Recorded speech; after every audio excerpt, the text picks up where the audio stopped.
I believe the scriptures in my toes. It's just part of me.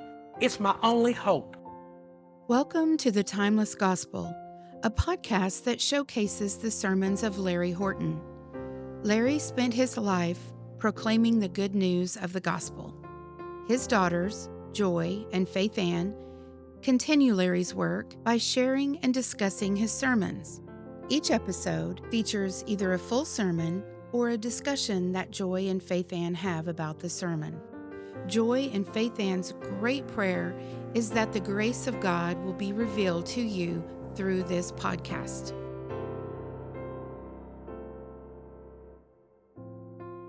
I'm Faithann. And I'm Joy. And we have good news.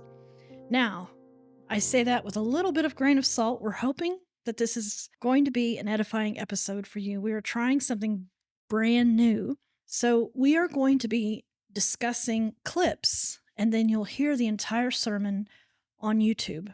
But we're just playing clips. The idea is that we want to make these a little bit shorter. So we're highlighting discussion over the sermon, but you can still hear the sermon on the Timeless Gospel YouTube channel. Now, there's a twist. Why don't you tell the listeners what the twist is for this particular episode? Okay, so the thing that is kind of exciting about this one in particular, exciting yet a little bit scary, is that we have not heard the sermon. We have not heard the clips. We had a special person pick out the clips. So we'll be hearing the clips for the first time, and hoping that we're at least theologically and biblically, sound and knowledgeable to Right. to wing it. This is a little bit improv, Right, completely winging it. Yeah. Completely. Although we know his themes. We're very familiar with his themes, so we know that he's going to be talking about grace. Right. He may or may not be talking about election. He may or may not be talking about grace in the Christian life. Yeah, and Larry's teaching, it doesn't matter what he's teaching on, and his whole career of teaching, it all comes back to grace. Grace is the foundation of it all. In our church and our teaching, grace is the foundation of our teaching. But to hear it from Dad, Right. I've missed it. Okay, and before we play this first clip, I want to tell the listeners who may not go to our church. We have listeners that don't go to our church. Okay, so after the last episode of season 3 was played, one of our church members requested communion because the sermon was on communion, and she requested it. And in our church, we have this lovely policy that we have communion whenever anyone requests it. Yeah. Isn't that beautiful? Yeah. So she requested it. And so I did not know that Daniel, our frequent guest and one of our teaching elders, decided to play that sermon in church. You didn't know that. I had no idea. I didn't know that you didn't know that. So when it started playing... Well, actually, I knew the week before, but Okay. I didn't know. I wasn't part of any of that decision. Oh, okay. Okay. So I did know that it was going to happen, and it started playing, and I just broke down because it was like putting Larry back in church. Yeah. Was such a powerful memory for me that I just kind of lost it a little bit. Yeah.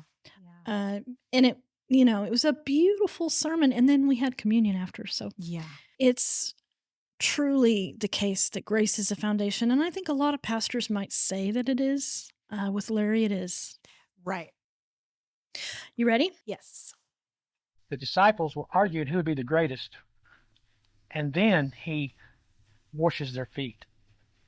What a lesson that would be. And then he goes on to tell them, that in the way that he is washing their feet, they should wash one another's feet, to have this attitude of our Lord toward his disciples. We see a progression in John. That's true. At first it's servants, and then it's friends, and then it's brethren. But nevertheless, the lesson there is the obvious lesson. We talked about that's not so obvious, but the obvious lesson there is that he was teaching, the clear lesson that he was teaching is that we should do the same thing. We should wash one another's feet. We should have that attitude that we are servants one to another. And then he says, I'm going to give you a commandment. Now, these men were befuddled. They didn't know what was going on. Everything they believed, everything they thought was wrong. They expected him to come into his kingdom and run the Romans off. They expected him to rule and reign as king.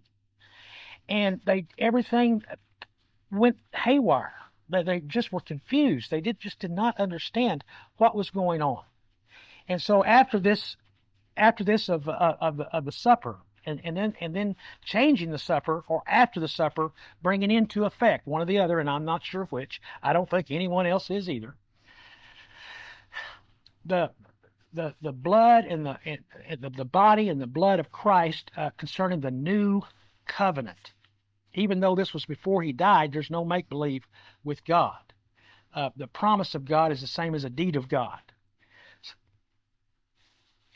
So he says this is the blood of the new covenant. So now they had that, and then he washed their feet, and now he tells them, love one another.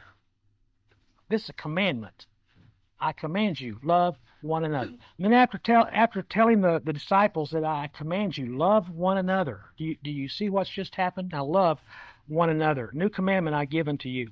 And then he says in verse 1 of chapter 14, you believe in God, believe also in me. There is the key. There is you can have all the religion you want. You can believe in God all you want.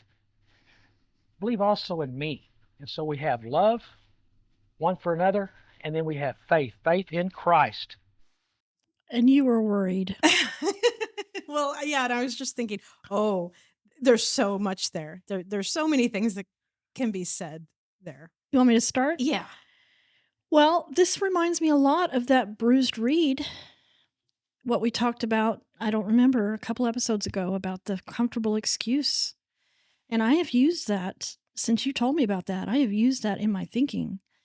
It's been again and again. What right do you have to carry grudges when the creator of the universe made a comfortable excuse for his disciples, and then he also served them? That's what stuck out to me. Yeah. What stuck out to me, I don't know if it was the same episode. I don't think so, because it just immediately brought me back to, I think it was 49 maybe. It was my favorite. It was one of my favorite episodes about the difference between sinning against the law and sinning against Christ. And I still think about that, and how we're supposed to be towards each other. I think about Christ. When did you ever see Christ, for his mental health, go to somebody and talk about that time, back that time 10 years ago when you really hurt his feelings? And you really need, did you ever see Christ do that to anybody, to any of his disciples? It's not the way of Christ. And it is just diametrically opposed to this culture, and we can so easily fall into it, thinking that we really do need an apology, from anyone who has hurt our feelings. We need that. They need to acknowledge that they've done something wrong to us. It's just so common to think that way. It's just not Christ's way. And so, yeah, when we think about Christ loving us, it's like there is only love. There is only compassion, even when obviously God can see, Christ can see when we sin, when we have little faith. But anger doesn't come to us, like no anger, just compassion. Yeah.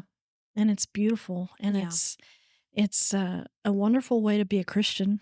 Yeah. And I feel so bad for those who are Christians who don't get this way of living because they aren't taught correctly. Yeah. And then when he said, now I don't remember, but a deed promised is a deed done or something like that. Yeah. That was perfect. That was perfect. And then you got to believe in me. And that's what the Bible is really all about, Right. is Christ. And there's a lot we can learn about what Christ did. It wasn't just that he was a moral figure to follow. The cross, you got to believe in that. This kingdom is not about self-glorification. Right. It's about dying, death and resurrection, death and resurrection, death and resurrection. Right. And we've said this before on previous episodes where we get to, from Larry, we get to define what true righteousness is. How does God reveal his righteousness? It all comes back to, I would say, like the word grace and the word Jesus Christ. It's like they're the same thing. The gospel. The gospel, yeah. So it's not about anything else. It's not about our works. Those were done, prepared beforehand. We're going to do them. Right. But where you can find righteousness, where do you find that? You find that in pure grace. Exactly. The declared position that the sinner now finds himself as a Christian, as a child of the King. Okay, we did good on the first one, I think. Like, we're okay. All right. Okay. You ready? Yes. Love one another. Believe on me. Abide in me. So in verse 16, he says, you've not chosen me, of chapter 15, but I've chosen you and ordained you that you should go and bring forth fruit, and that your fruit should remain, that whatsoever you shall ask of my Father in my name, he may give it to you. These things I command you, that you love one another. And then he talks about the world hating the disciples. And the reason the world, he said, don't get concerned about that. Don't get upset about people mistreating you. I'm your master. I'm the master. They mistreat. They hate me. So naturally they're going to hate you. Don't be concerned about that. Now I'll ask you, and I don't really want an answer because it gets too crazy. What's the world? Jesus says the world's hate. Well, I think most people think it's everybody outside of the United States of America. But the United States is not the world. Well, I don't even care about that. He's talking about they think they're going to do God a favor when they kill you. Well, that sounds to me like somebody that knows something about God. It says when they kick you out of the synagogue. That's the world he's talking about. Yes, it could be Russia and China and Japan. It very well could be. But my concern, my problem is, and maybe I'm doing something wrong, but this world that the church thinks that it is, I don't have a lot of trouble with. I get along pretty well at work. I get along pretty well in my town, in my city where I live. I get along pretty well in my neighborhood. Maybe I'm doing something wrong. Maybe I ought to be out on the street corner preaching, and then maybe I wouldn't get along so well. But it's been my experience that I get along just fine.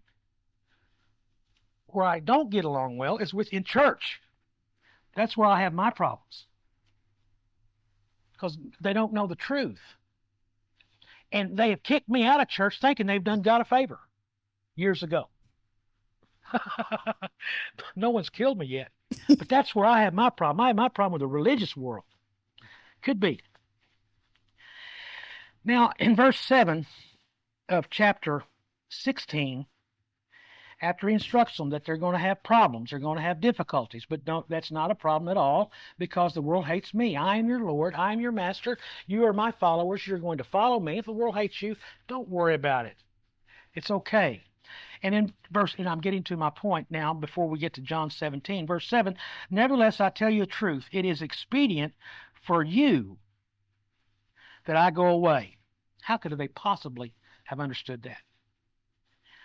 For if I go not away, the Comforter will not come unto you. But if I depart, I will send him unto you. Now this is what the Comforter is going to do. And when he is come, he will reprove the world of sin. I don't have anything. Okay, well, I got some stuff. Yeah, I've never been kicked out of a social club. Been kicked out of Bible study. Yeah. And you've been kicked out of two, haven't you? That's true. Oh, yeah. Yeah.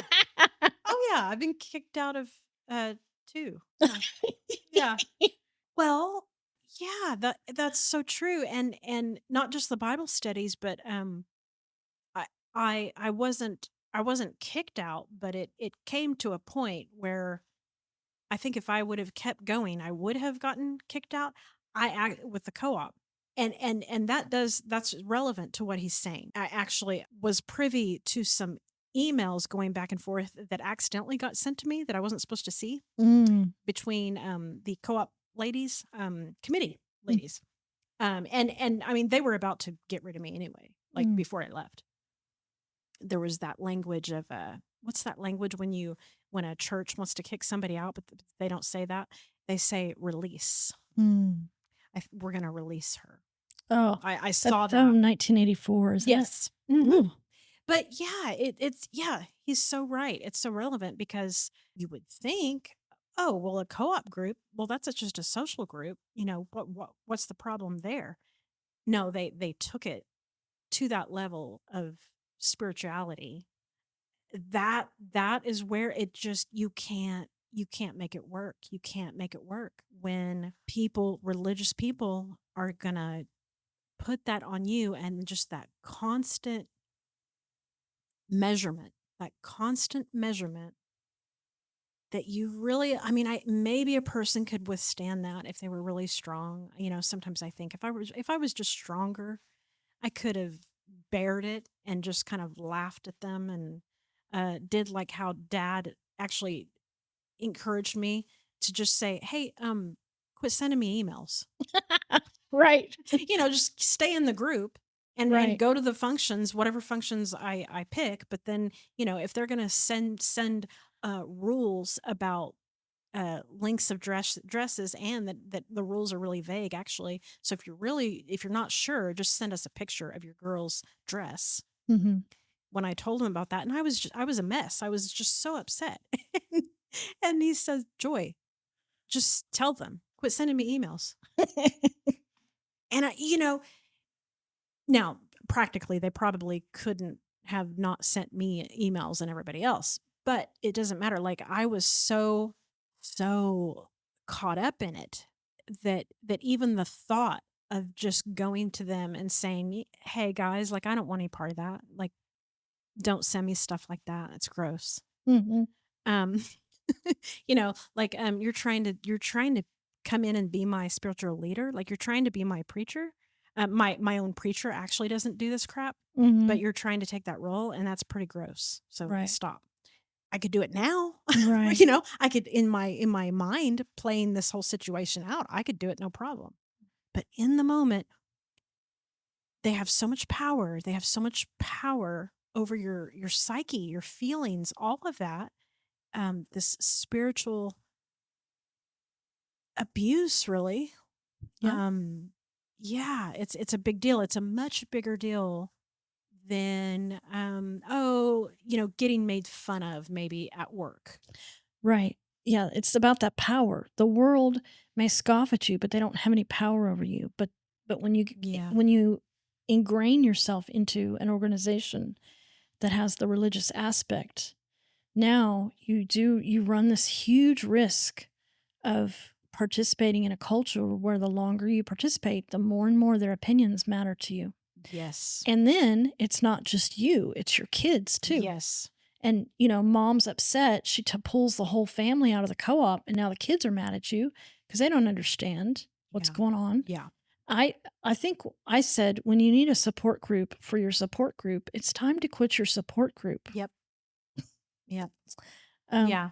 And especially when the leaders like flat out say, it's not even backhanded. It's a statement coming out of the head, the leader, to say, we want equal devotion from everyone to the group.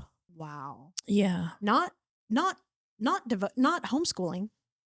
She didn't say, it'd sure be great if everybody had equal devotion to put toward their home. Right. That actually God, It's a more God said that is what we are to do, is to put our efforts into our home. right. Wow. Yeah, we made fun of them. We called it the room that they wanted all the moms to hang out in, but they wouldn't come out right and say that they wanted all the moms to hang out in this room, but they would secretly judge them if they didn't. We called it the promised land. Remember? Yes. Over in the promised land. Golly. Okay, this kind of went a little off track, but yeah, Larry, well taken. Point well taken. Yeah. That's why discernment is so necessary when you are looking to be a part of a church. Yeah. Tread carefully. All right, so this was a fun experiment. Yeah. I enjoyed it. Yeah, I did too. Yeah, I did too. and I do want to thank Dave for picking the clips out. He picked out these clips, and we are so glad to be back for season 4. Yeah, and we really hope that everyone will enjoy the new way that we're going to be doing our episodes. We're kind of hoping that the discussion about the clips will be intriguing and will cause more suspense or interest in listening to the whole lesson. Right.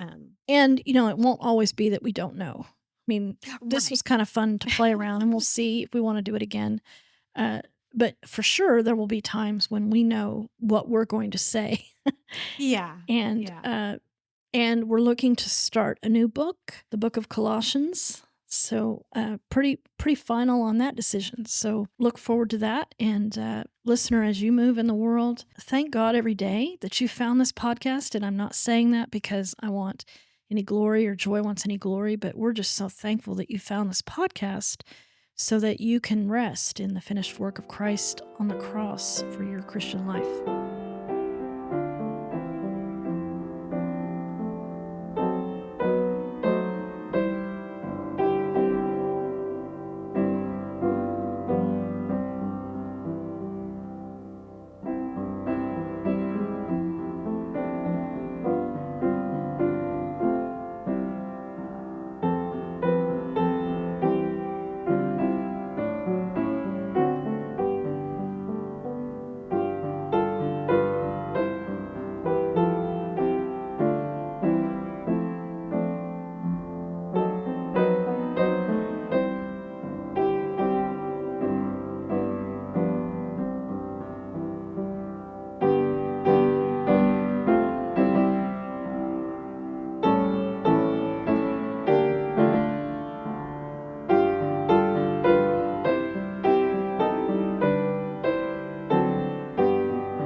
This has been the Timeless Gospel Podcast with Larry's daughters, Joy and Faithann. The hymn you just heard was arranged and performed by Larry's granddaughter, Mandolin. Share this episode with a friend and be sure to come back next week for more good news from the Timeless Gospel.